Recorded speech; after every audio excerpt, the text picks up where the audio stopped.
C'est un manque à gagner. Mais le cas a dit que la force reste à la loi, l'État critique à l'État.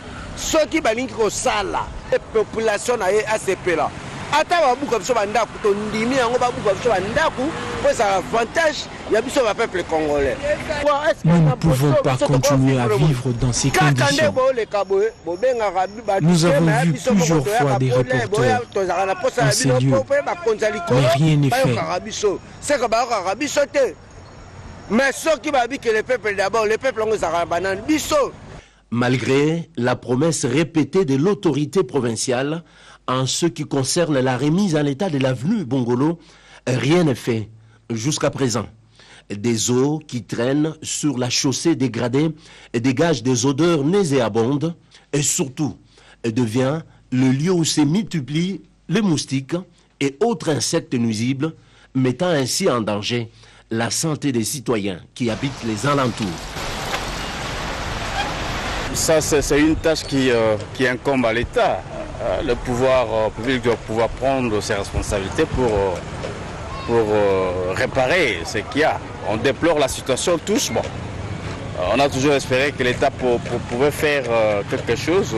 Ça doit normalement interpeller les plus hauts niveaux aussi, parce que c'est le souhait de tout le monde. C'est donc un signal de détresse et une demande d'assistance immédiate que la population de ces coins de la capitale congolaise lance aux autorités ayant en charge la réhabilitation de la voirie de Kinshasa. En l'occurrence, Bongolo, un axe très important qui relie la commune de Kalamou à d'autres municipalités. Les violences sexuelles, l'utilisation des préservatifs dans des zones en conflit et tant d'autres sujets ont fait l'objet d'une enquête que l'Institut national de la statistique vient de rendre publique dernièrement, une façon de dénoncer ces genres de pratiques à travers un atelier présidé par le vice-premier ministre du Plan, Constance Mananga, pour les reportages. 4 enfants sur 10 souffrent d'un retard de croissance dû à la malnutrition dans toutes les provinces. La province du Kwango bat les records avec 54%. Un tiers des enfants ont été complètement vaccinés en 2018 à travers toute la RDC. 2 sur 10 enfants en âge d'aller à l'école n'ont pas été scolarisés. Voilà quelques résultats provinciaux de l'enquête par grappe à indicateurs multiples Mix Palu 2017-2019 mise en œuvre par l'Institut national des statistiques. Ces résultats et tant d'autres ont été rendus publics au cours de cet atelier de dissémination présidé par Élisée Mouniembwe, vice-premier ministre et ministre du Plan. C'est grâce aux riches informations fournies par cette enquête que l'Observatoire congolais du développement durable a présenté en juin de cette année au Forum politique de haut niveau des Nations Unies le premier rapport d'examen national volontaire de mise en œuvre des objectifs du développement durable en République démocratique du Congo. Pour les représentants de l'UNICEF RDC, Edouard Belbeder, des sujets ont fait la particularité de cette enquête, à savoir les niveaux de connaissances des adolescents et satisfaction de la vie. Cette année, elle couvre des sujets nouveaux. Les caractéristiques de l'exclusion sociale, la qualité de l'eau. Elle intègre aussi les tests de paracétémie et d'anémie. Des représentants des provinces ont reçu des documents spécifiques des profils des enfants. À noter aussi que parmi les résultats du point de vue santé de l'enfant, 9 provinces sur 26 dont les femmes allaitent les nouveau-nés. Intitulé « Graines pour l'avenir », la 5e édition des formations des jeunes étudiants congolais sur les nouvelles technologies de l'information et de la communication, une formation initiée par cette entreprise Huawei à travers laquelle les participants ont été honorés par un certificat de développement numérique de la République démocratique du Congo. Nono Mansekou pour les détails. Au total, 20 étudiants congolais ont été sélectionnés pour participer à la session des formations en ligne sur les technologies de l'information et de la communication. Ces programmes d'appui aux actions du gouvernement qui met un accent particulier sur l'éducation et le développement de la science et de la technologie est à sa 5e édition. Ouvert le dimanche 13 décembre 2020 au Pullman Hotel de Kinshasa, ces programmes initiés par la société Huawei est intitulé « Graines pour l'avenir ». Partenaire privilégié de la RDC en matière de transformation digitale, Huawei veut inculquer aux jeunes Congolais la culture du numérique pour ainsi favoriser l'inclusion économique de la RDC. Présent dans la salle, le ministre des PT-NTIC, Augustin Kibasa Maliba, a devant l'ambassadeur de Chine au Congo, du directeur général de Huawei, du représentant du ministre de l'ESU et des étudiants bénéficiaires de cette bourse, salué l'engagement de cette entreprise d'accompagner la vision du chef de l'État, Félix Antoine Tshisekedi Tshilombo, celle de faire participer la jeunesse au développement de notre pays. Pour réussir notre transition digitale, des bases solides et fiables doivent être mises en place et l'une d'elles est la formation de notre jeunesse qui constitue l'avenir de notre pays. Pour y arriver, un important travail d'organisation et d'articulation de la gouvernance, passant par la recherche des sources de financement stables, demeure primordial.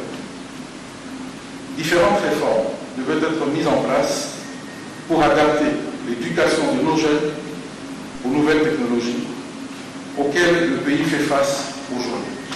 Deux moments forts ont marqué cette cérémonie, à savoir la remise des certificats de partenariat au ministère des PT-NTIC et de l'ESU par l'entreprise Huawei, mais aussi la remise des certificats de participation aux étudiants qui seront formés grâce au programme La Sémence pour l'avenir. Au sortir de ces assises, un étudiant n'a pas hésité d'exprimer sa satisfaction et sa gratitude à Huawei pour l'opportunité leur accordée de suivre cette formation. La connaissance acquise est vraiment pour un but d'être exploitée sur le terrain parce que la 5G est encore utopique à notre niveau, au niveau local. Après cette formation, il plairait aux autorités de nous ouvrir ces portes, nous verrons comment apporter ce que nous avons acquis à ceux qui sont dans le besoin. Parce que le besoin est réel et le besoin est là. Tout est bien qui finit bien. La cérémonie s'est clôturée par la prise des photos des familles. Et dans les secteurs de l'enseignement supérieur et universitaire, une école doctorale en télécommunication et télédétection spatiale va désormais fonctionner au sein de l'Université pédagogique nationale UPEN. Le coup d'envoi de ces activités académiques a été donné par le vice-ministre de l'enseignement supérieur et universitaire, nous dit Mbouyar Makal. L'école doctorale en télécommunication et détection spatiale est un outil dont dispose la République démocratique du Congo pour une meilleure connaissance de la nature et de ses ressources naturelles. Cette institution s'adresse aux mathématiciens, aux physiciens, bref, aux diplômés en sciences. Le choix de l'Université pédagogique nationale pour abriter cette école renforce son prestige en milieu scientifique et son propre positionnement. L'UPEN étant devenue une université, organise des enseignements dans la recherche fondamentale et appliquée. Et dans le cadre de recherches appliquées, nous avons constaté que la RDC a beaucoup de ressources naturelles, les eaux, les forêts, ainsi de suite, des grands lacs, et des étendues de terre et des forêts, mais la RDC ne connaît pas ce qu'elle a. Donc elle ne sait pas les lire, elle ne sait pas les quantifier, elle ne sait pas les vendre. Et voilà, il fallait trouver une école pour former dans ce sens-là. Quitter un peu trop de théories, aller vers les ressources naturelles, le climat, les évaluer et les quantifier, les programmer, les géolocaliser, les cartographier, ainsi de suite. Voilà, cette école n'est pas pour l'UPEN. L'UPEN n'est qu'une adresse, mais c'est pour la République démocratique du Congo, pour l'Afrique. C'est pour former des ingénieurs en géosciences, des ingénieurs en télédétection, les ingénieurs en eau et forêt, les ingénieurs en climat, les ingénieurs en système d'information géographique et capteurs satellitaires, des ingénieurs en modélisation. Et ce sont ces gens qui seront la lumière des politiques. Parce que notre pays ne peut pas continuer à demander aux investisseurs d'évaluer nos propres ressources naturelles et de nous les acheter. Donc nous avons des acheteurs qui sont à la fois vendeurs. Des chercheurs de haut niveau vont se consacrer à étudier l'air, l'environnement, l'eau, les forêts, les minéraux, bref, tout ce que la République démocratique du Congo détient comme ressources. Aujourd'hui plus qu'hier, la conscience au niveau des dirigeants démontre à suffisance que le salut de tous les États est logé dans l'investissement dans les sciences et les technologies. Toujours dans ces secteurs de l'enseignement supérieur et universitaire, 180 lauréats, dont 5 distinctions, sortis de l'université de Kikwit sur un total de 420 effectifs dans la province du Kwilu et 30 autres lauréats proclamés à la fin de la première session à l'université de Seproma d'Inongo. À tous, on a conféré des grades académiques et ont obtenu leur diplôme. C'est maintenant le monde de l'emploi qui les attend. Suivez ces commentaires des Rodé Panda. 180 lauréats à qui on a conféré les grades académiques et ont obtenu leur diplôme à la proclamation des résultats à la première session à l'université de Kikwit, province du Kwilu, pour les 2 cycles, licence et graduat, suivant les différentes facultés, 116 réussites, dont 5 distinctions sur un total de 121 inscrits en médecine. 42 proclamés sur 102 effectifs en sciences économiques de gestion, 16 lauréats sur un total de 82 étudiants en géographie et 6 réussites seulement sur un effectif de 115 étudiants à la faculté de l'agronomie. Cette cérémonie de collation des grades académiques organisée en présence de plusieurs autorités et autres invités a marqué aussi la clôture de l'année académique 2019-2020. Le professeur Maseus Young Dan Moussa, recteur de l'université de Kikwit, a capitalisé la circonstance pour saluer les efforts de tous qui ont conduit à la réussite de cette année académique et a exhorté la communauté estudiantine de se tenir main dans la main dans la direction commune afin de relever les défis qui les attendent. L'université de Kikwit, malgré les multiples embûches et obstacles, nous nous sommes déterminés de continuer nos divers chantiers en cours sur le plan académique. Notre effort est surtout axé sur la formation des spécialistes capables de limiter notre dépendance auprès de l'université de Kinshasa en termes de professeurs. Donc, déjà, nous sommes heureux de vous annoncer le recrutement de 5 docteurs dont nous attendons la nomination. Dans un autre cadre, à Inongo, province de Mai-Ndombe, 30 lauréats, dont 11 licenciés et 19 gradués, sont sortis de l'université Sepromad à la proclamation des résultats de la première session. Ils ont reçu leur grade et diplôme à l'issue de la cérémonie officielle organisée en présence du gouverneur de la province de Mai-Ndombe, représenté par son envoyé, M.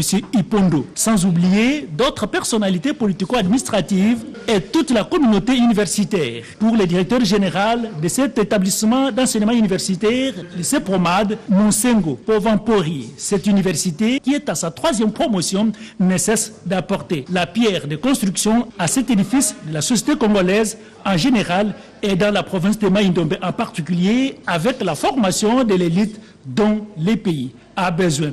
Il a félicité les lauréats et les corps enseignants pour les sacrifices et efforts de réussite consentis ensemble. C'est un acte de bienfaisance teinté de solidarité, d'un cœur rempli d'amour d'une mère envers ses enfants qui vient de poser la présidente de l'ONG Initiative Plus qui séjourne déjà dans la province du Nord Kivu. Marie-Olivier Lembe Kabila a mis en profit son séjour dans ces coins du pays pour rendre visite aux enfants des différents orphelinats. Dans sa suite, Anita Lomba qui nous relate les faits à travers ses reportages. Rien n'arrête son élan de compassion et de solidarité. Marie-Olivier Lembe Kabila, arrivée depuis ce jeudi à Goma, a profité de son séjour pour consoler la famille Ngezayo, affectée par la mort de l'un de leurs, Simba Ngezayo, homme d'affaires lâchement assassiné dans cette ville. Dans la résidence familiale, l'émotion est vive.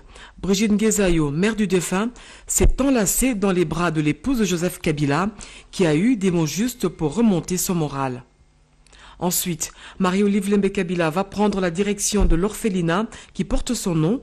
Sa visite dans ce centre pensionnaire est un symbole d'espoir pour ces enfants pris en charge totalement par l'ONG Initiative Plus. En guise de remerciement, une prière a été dite envers leur bienfaitrice.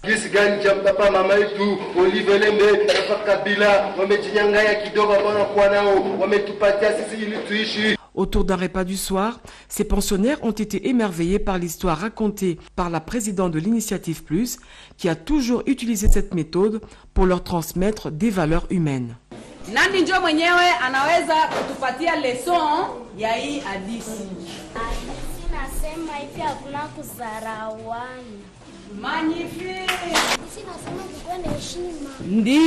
C'est aussi une fierté pour Marie-Olive Lembe-Kabila de voir 15 de ses enfants obtenir leur diplôme. Ces nouveaux diplômés ont profité de l'occasion pour remercier celle qu'ils appellent affectueusement Maman Waro.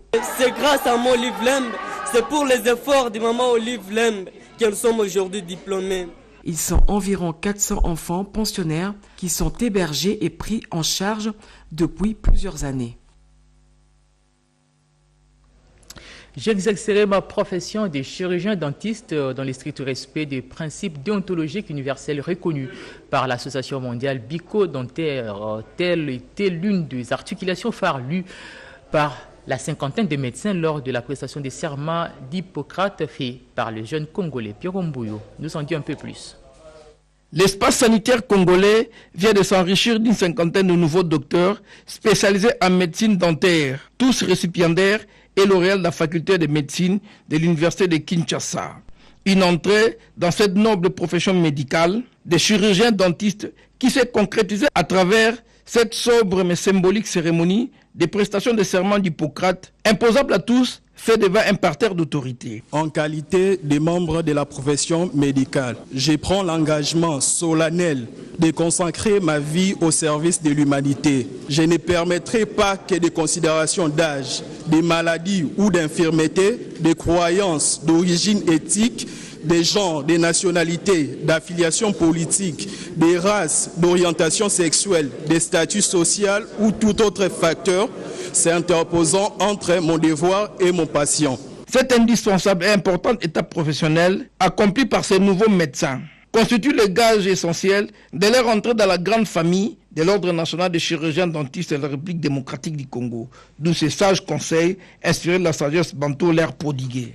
Chers lauréats, chers docteurs en médecine dentaire, la profession que vous avez choisie est une profession noble. Ces exigences sont dans le serment. Elles seront d'application tout au long de votre vie et elles vous caractériseront dans votre profession. Il convient de signaler que cette cérémonie de prestation de serment d'Hippocrate de ces chirurgiens dentistes intervient plusieurs mois après la fin de leur cursus académico-universitaire, et ce, suite aux affres de la pandémie du coronavirus qui avait perturbé l'agenda de l'Ordre national des chirurgiens dentistes de la République démocratique du Congo. Et puis cet élément, avant de mettre complètement fin à ces journaux, élection au sein de la Corporation des architectes du Congo, les membres du Conseil de l'Ordre national des architectes, au terme de cette procédure légale, l'architecte Filou Ndondoni a été élu président et qui sera accompagné par 6 autres membres pour conduire à bon port la destinée de cette institution. Suivez ce reportage. 2 ans jour pour jour après la promulgation de la loi portant création, organisation et fonctionnement de l'ONA, le premier conseil national a été élu ce samedi 12 décembre 2020 conformément aux prescrits de la loi. Il est composé de 7 membres total qui vont présider à la destinée de cette organisation des architectes de la RDC. Au terme d'un processus électoral de plus de 8 heures et auquel ont pris part plus de 450 architectes reconnus à l'ONA, Fiyundu Ndoboni est élu avec 216 voix contre 160 de son challenger Brunel Gibalele Kikananga. 6 autres membres qui vont les seconder ont été élus le même jour pour pourvoir entre autres postes de vice-président. Dès par leurs collègues, ces élections marquent un tournant décisif pour la vie de l'ONA et des architectes puisque cette structure nourrit de grandes ambitions. Sous une émotion perceptible sur son visage, le nouveau président rassure tout le monde. Nous tenons à remercier également toute l'équipe sortante qui a géré la fin de le temps transitoire jusqu'aujourd'hui, qui a été managé par le président Brunel. Il s'est engagé, il a levé l'option pour que nous puissions aller aux élections et la faire. Le travail commence. Et nous devons travailler, nous devons aller de l'avant, nous devons montrer effectivement que nous sommes cette corporation qui devrait jouer notre rôle dans les contextes actuels et avec les enjeux de l'heure. Sportivement et avec élégance, les présidents sortants Guibalele Kikananga acceptent la défaite. Ce n'est pas une tâche facile, mais je crois que nos services seront toujours à votre disposition comme conseillers, parce que nous avons frayé les chemins dans la forêt, et aujourd'hui, ils ont fait brûler une route qui est en train de se manifester dans cette forêt-là. Nous serons toujours à côté de vous. Nous n'allons pas faire comme d'autres personnes pourraient se retourner, aller dans l'opposition. Cette nouvelle équipe a désormais la charge de la mise en place effective des LONA sur toute l'étendue de la RDC. Le Conseil national de l'ordre des architectes a entre autres la mission d'organiser dans un bref délai les élections provinciales pour élire les membres des conseils provinciaux dont les présidents sont les futurs membres du Conseil national de l'ordre des architectes. Les nouvelles élections auront lieu en 3 ans. Voilà qui me fait à ce journal de la mi-journée sur la télévision nationale congolaise. Merci de l'avoir suivi. Portez-vous bien et bonne suite de programme sur nos antennes.